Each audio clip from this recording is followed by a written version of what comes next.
Hi. Today we're going to upgrade an RTB to take care of air issues.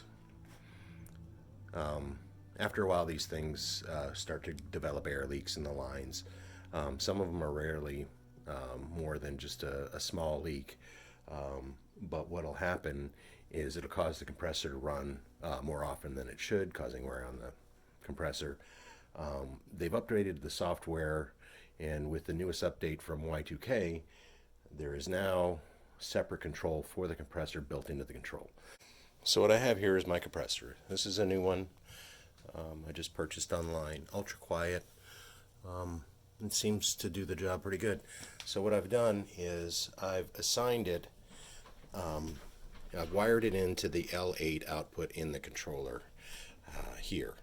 You can see power is on L8. My neutral is ganged with whatever's in L7, as well as my ground. And what I've done is, if you look very carefully, on the relay itself I've added a heat sink. This was recommended by NBE in Denmark to help it from sticking on. The relay would stick otherwise. So that's step one. Next, we're going to be diving into the control menu and assigning the output for the compressor, and also setting up the frequency and the duration, and also the after purge of the air that gets left in the system. So that these are three things that we'll need to set up. Alright, so the first step is to wake up the control and go to extended setup and select technician mode, or technical setup. Once we've done that, we exit out of that menu. We go to the cleaning menu.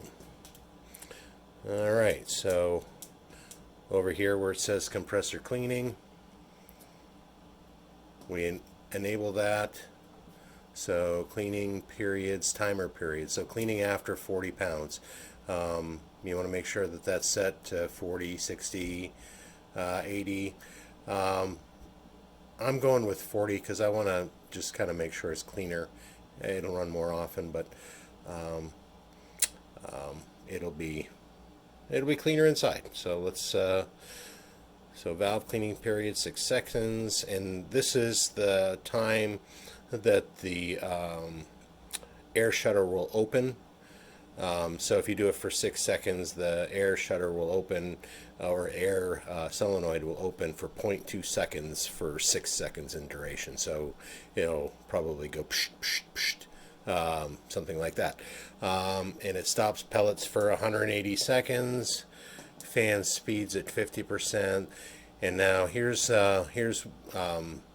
you should already have your output for your valve, boiler valve 1, boiler valve 2, and ash auger all selected already.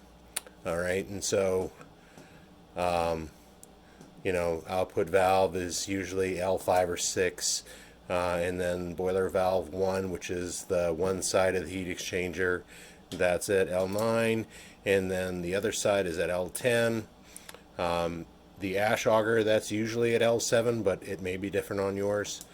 We want to select no for measured compressed air. We want that to stay no, because most of these systems didn't come equipped with a pressure sensor, so that'll just create a problem if you select yes.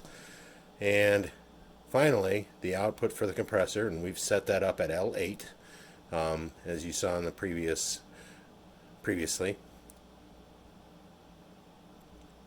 And that's it. So we go back out to the main menu, and it should be good to go. And the next time that the boiler runs, the compressor should act normally. Stay tuned. Alright, so it's doing its last cleaning now.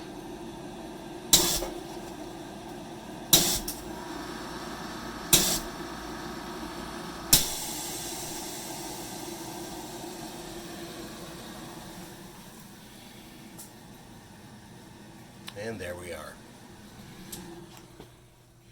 Compressor cleaning is done. Pressure's at 0 on my compressor, and looks like I have some leaks to seal up. I see a little smoke or dust wafting up out of there, but that's a minor issue.